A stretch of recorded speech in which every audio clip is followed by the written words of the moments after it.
इस दुनिया में एक से बढ़कर एक खूबसूरत इमारतें हैं, लेकिन ताज जैसी कोई नहीं, क्योंकि इसके बुनियाद में एक बादशाह ने अपना दिल रखा है। आज इस वीडियो को आखिर तक जरूर देखिएगा, क्योंकि इसको देखकर आप ताजमहल के बारे में 22 ऐसी बातें जानेंगे जो शायद ही आपने पहले कभी सुनी होंगी। नंबर 22। ये कहा जाता है कि शाहजहां ने ताजमहल बनाने वाले मजदूरों के हाथ कटवा दिए थे। ये बात एक अफवाह जैसी लगती है, क्योंकि इस बात का कोई प्रमाण मौजूद नहीं है। बहुत से इतिहासकारों का मानना है कि शाहजहां ने मजदूरों और कारीगरों को जिंदगी भर की पगार देकर उनसे करारनामा लिखवाया था कि वो ऐसी कोई दूसरी इमारत नहीं बनाएंगे। नंबर 21। कुतुब मीनार भारत की सबसे ऊंची मीनार है, लेकिन शायद आपको जानकर हैरानी होगी कि ताजमहल की ऊंचाई कुतुब मीनार से भी ज्यादा है। ताजमहल 73 मीटर ऊंचा है, जबकि कुतुब मीनार की ऊंचाई 72.5 मीटर है। नंबर 20। ताजमहल की जो 4 मीनारें हैं, ये बिल्कुल सीधी नहीं खड़ी हैं, बल्कि चारों बाहर की ओर हल्की झुकी हुई हैं, और इन्हें ऐसा ही बनाया गया था ताकि भूकंप जैसी आपदा आने पर अगर ये गिरे भी तो बाहर की ओर गिरे और मुख्य मकबरे को कोई नुकसान ना पहुंचे। नंबर 19। हजारों टूरिस्ट ताजमहल को देखने आते हैं, लेकिन वो ये नहीं जानते कि जो वो सामने देख रहे हैं वो ताजमहल का पिछला हिस्सा है। दरअसल जो शाही दरवाजा है वो नदी के किनारे दूसरी तरफ है। आज ज्यादातर टूरिस्ट ताज को वैसा नहीं देख पाते जैसा कि शाहजहां चाहते थे। मुगल काल में ताज तक पहुंचने के लिए नदी ही मुख्य रास्ता थी। बादशाह और उनके शाही मेहमान नाव में बैठकर आते थे। नदी के किनारे चबूतरा हुआ करता था। नदी बढ़ती गई और वो बहुत पहले ही नष्ट हो गया। बादशाह और उनके मेहमान उसी चबूतरे से ताज आया करते थे। नंबर 18। ताजमहल के मुख्य गुंबद का जो कलश है, किसी जमाने में वो सोने का हुआ करता था। 19वीं सदी की शुरुआत में सोने के कलश को बदलकर कांसे का कलश लगा दिया गया। नंबर 17। ताजमहल आज से करीब 400 साल पहले 1631 में बनना शुरू हुआ था और ये 22 साल बाद 1653 में पूरा हुआ। इसका निर्माण 20,000 कारीगरों और मजदूरों ने किया था। वास्तुकला का इससे शानदार नमूना दुनिया में दूसरा कोई भी नहीं। ताजमहल के निर्माण के लिए हर चीज को हीरे की तरह परख कर चुना गया था। ताजमहल की दीवारों पर जो नक्काशी है, इसकी तकनीक इटली के कारीगरों से सीखी गई थी। उज़्बेकिस्तान के बुखारा से संगमरमर को तराशने वाले कारीगर बुलाए गए थे। ईरान से संगमरमर पर कैलीग्राफी करने वाले कारीगर आए थे और पत्थर को तराशने के लिए बलूचिस्तान के कारीगर को बुलाया गया था। नंबर 16। ऐसी भव्य इमारत दुनिया ने पहले कभी नहीं देखी थी। इसके लिए सफेद संगमरमर राजस्थान के मकराना से लाया गया था। जेड और क्रिस्टल चाइना से मंगवाया गया था। लेपिस लेज़ली अफगानिस्तान से आया था। जस्पर पंजाब से, सैफायर श्रीलंका से और कार्नेलियन अरब से आया था। कुल मिलाकर ऐसे ही 28 किस्म की बेशकीमती रत्नों को सफेद संगमरमर में जड़ा गया था। इन सब चीजों को विदेश से आगरा लाने के लिए 1000 से भी ज्यादा हाथी इस्तेमाल किए गए थे। नंबर 15। ऐसा बताया जाता है ताजमहल का नक्शा पर्शिया के जाने माने आर्किटेक्ट उस्ताद अहमद लाहौरी ने 37 लोगों की एक टीम के साथ मिलकर तैयार किया था। ये 37 लोग वास्तुकार दुनिया के दूर दूर कोनों से बुलाए गए थे। आपकी जानकारी के लिए मैं बता दूं कि ताजमहल की तरह ही दिल्ली के लाल किले के आर्किटेक्ट भी अहमद लाहौरी ही थे।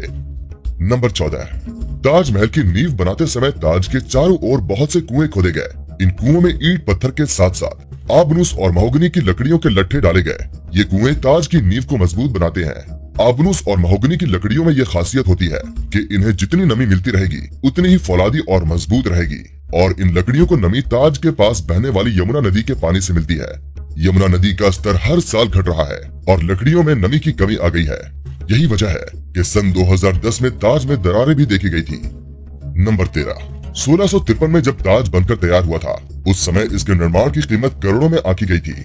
उसी हिसाब से अगर आज ताज बनवाया जाए तो इसे बनाने में कम से कम 57 अरब 60 करोड़ रुपए लगेंगे। नंबर 12। दूसरे विश्व युद्ध में सरकार ने मकबरे के चारों ओर बांस का घेरा बनाकर सुरक्षा कवच तैयार कराया था, जिससे कि हवाई जहाजों को भ्रमित किया जा सके और ये उस समय जर्मन और जापानी हवाई हमलों से सुरक्षा प्रदान कर पाए।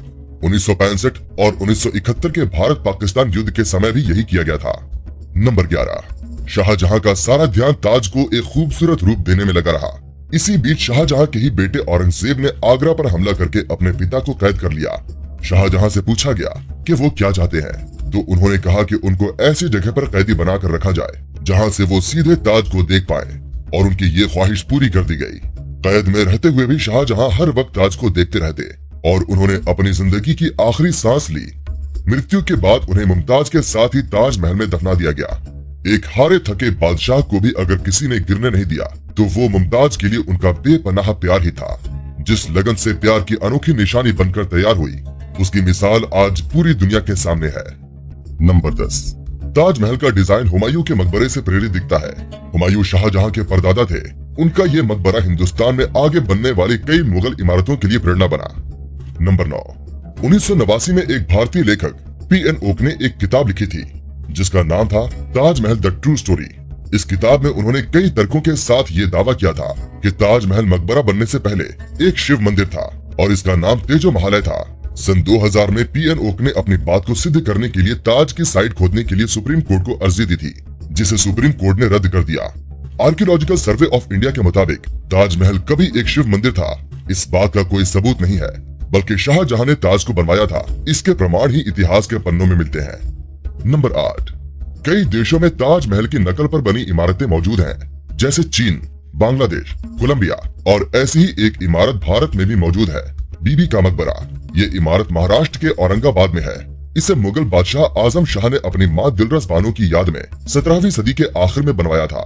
इसे ताजमहल की तर्ज पर बनवाया गया था। इस मकबरे का गुंबद ताजमहल की गुंबद से छोटा है और इसका सिर्फ गुंबद ही संगमरमर का है, बाकी निर्माण प्लास्टर से किया गया है। नंबर 7। ताजमहल की सबसे ज्यादा लोकप्रियता इसके निर्माण से जुड़ी अद्भुत प्रेम कहानी की वजह से है। बादशाह शाहजहां ने अपनी बेगम मुमताज महल की याद में इस इमारत को बनवाया था। मुमताज का असली नाम अर्जुमंद बानो बेगम था। शाहजहां ने उन्हें मुमताज महल नाम दिया, यानी महल का सबसे अनमोल रत्न।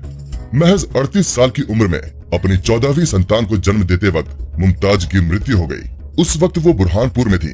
अपनी प्रिय बेगम की मृत्यु से बादशाह बेहद दुखी हुए, जैसे उनकी जिंदगी ही तबाह हो गई, और आखिर उनकी याद में शाहजहां ने ताज को बनवाने का फरमान जारी किया। नंबर 6। पहले मुमताज को बुरहानपुर में ही दफनाया गया। इसके बाद शाहजहां ने ताज को बनवाना शुरू किया। तब बुरहानपुर से मुमताज के शव को निकालकर जहां ताजमहल बन रहा था, उसके पास एक बगीचे में दफनाया गया। ताजमहल को तैयार होने में 22 साल लगे। तब तक मुमताज का शव बगीचे में बनाई गई कब्र में ही दफन रहा। बाद में उसे ताजमहल के अंदर मुख्य गुंबद के नीचे दफनाया गया। नंबर 5। एक कहानी प्रसिद्ध है कि शाहजहां यमुना नदी के दूसरे तरफ काले संगमरमर से ऐसा ही एक और काला ताजमहल बनाना चाहते थे। कहा जाता है कि शाहजहां मुमताज की तरह अपने लिए भी एक मकबरा बनाना चाहते थे, लेकिन इससे पहले कि वो काला ताजमहल बनवा पाए, औरंगजेब ने उनको कैद खाने में डलवा दिया। लेकिन इतिहासकार कहते हैं कि ये बाद में बनाई गई मनगढ़ंत कहानियां हैं। जिस जगह शाहजहां के काले ताज बनाने की बात कही जाती है, वहाँ कई बार खुदाई की जा चुकी है, लेकिन ऐसा कोई सबूत नहीं मिला जिससे ये पता चले कि शाहजहां काला ताज बनवाना चाहते थे। नंबर 4। कवि रविंद्रनाथ टैगोर ने ताजमहल के बारे में लिखा है, वक्त के गाल पर हमेशा हमेशा के लिए रुका एक आंसू है ताजमहल। उन्होंने ताज की छवि वक्त के गाल पर एक थमे हुए आंसू के रूप में बयान की है। शाहजहां जानते थे कि ये दौलत, ये ताकत और ये शानो शौकत एक दिन सब खत्म हो जाएगा। उन्होंने सोचा कि कुछ ऐसी यादगार चीज बनाई जाए जो हमेशा रहे, और शाहजहां ने अपने प्रिय की याद में ताज को बनवाया। आज बादशाह नहीं रहे, उनकी हुकूमत नहीं रही, और उनकी सल्तनत को भी खत्म हुए कई जमाने गुजर गए। बस एक ताज है जिसने बादशाह की सदियों पुरानी प्रेम कहानी को खुद में संजोए रखा है। प्रकृति की गोद में चांद से जगमगाती ये भव्य इमारत सदियों से दो प्रेमियों के प्यार की अमर कहानी सुनाती आई है और सदियों तक सुनाती रहेगी। नंबर 3। जिस वक्त शाहजहां बादशाह बने, वो मुगल सल्तनत का सबसे सुनहरा दौर था, या यूं कहें शाहजहां का जमाना मुगल हुकूमत की पसंद जैसा था। चारों तरफ अमन और खुशहाली थी। प्रजा के लिए बादशाह का हुक्म ही सबसे ऊंचा होता था। शाहजहां की बादशाहत में लड़ाइयां नहीं होती थी। वो जबरदस्त शानो शौकत, ऐशो इशरत का दौर था। बादशाह को बड़ी बड़ी इमारतें बनवाने का शौक था। उन्होंने मुगल वास्तुकला के साथ भारत के प्राचीन इतिहास को मिला दिया था। नंबर 2। दुनिया में जितनी भी ऐतिहासिक इमारतें मौजूद हैं, उनमें से सबसे सुंदर कैलीग्राफी ताज पर हुई है। जैसे ही आप ताज के बड़े दरवाजे से अंदर जाएंगे, तो दरवाजे पर लिखा यह सुलेख आपका स्वागत करता है, हे आत्मा, तू ईश्वर के पास विश्राम कर, ईश्वर के पास शांति के साथ रह, और उसकी परम शांति तुझ पर बरसे। ये कैलीग्राफी थुलुट लिपि में है। ये कैलीग्राफी को डिजाइन करने वाले का नाम अब्दुल हक था, जिसे ईरान से बुलाया गया था। शाहजहां ने उसकी चकाचौंध कर देने वाली कला को देखते हुए उसे उपाधि के तौर पर अमानत खान नाम दिया। नंबर 1। 1857 की क्रांति के दौरान अंग्रेजों ने ताज को काफी नुकसान पहुंचाया। उन्होंने लेपिस लेज़ली जैसे कई बेशकीमती रत्नों को ताजमहल की दीवारों से खोदकर निकाल लिया था। तो दोस्तों, ये थे ताजमहल से जुड़े 22 रहस्य और तथ्य। अगर आपको आज की हमारी ये प्रस्तुति पसंद आई है, तो इसको ज्यादा से ज्यादा लाइक और शेयर करें। और ऐसी ही ज्ञानवर्धक वीडियोस देखने के लिए अभी सब्सक्राइब करें हमारे YouTube चैनल को। आपका बहुत बहुत धन्यवाद। आपका दिन शुभ रहे।